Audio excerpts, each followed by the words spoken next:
யாரு? பிரம்மதேவன் தியானத்தில் இருக்கிறார். ஆனந்தா.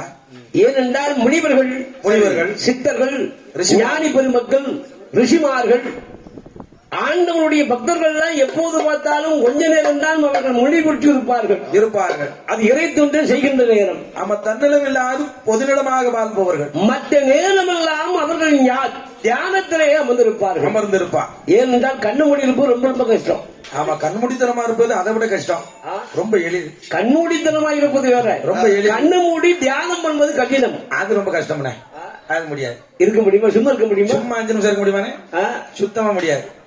இறைவனுடைய அருளால் அந்த நான்முகனாகிய பிரம்மதேவனால் தன்னுடைய கண்களை மூடி அப்படி பக்தியின் பரவசமாக தியானத்தில் அமர்ந்து கொண்டிருக்கின்றார். ஆவும் நமோ நாராயண.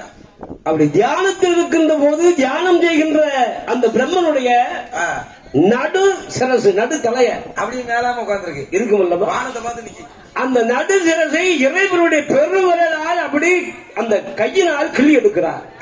கிள்ளி கையில தூக்கிறார்.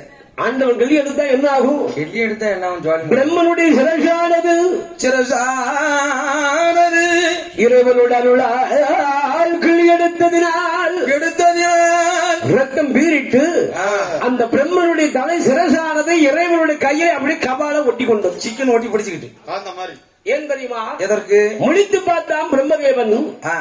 இறைவன் என்று அறியாமல் என் சிரசை கொய்தவர் யாராக இருந்தாலும், என் சிரசை யார் எடுத்தவராக இருந்தாலும் அவருக்கு பிரம்மகிருத்தி தோஷம் பிடிக்கட்டும் என்று சாபத்தை கொடுத்தார்.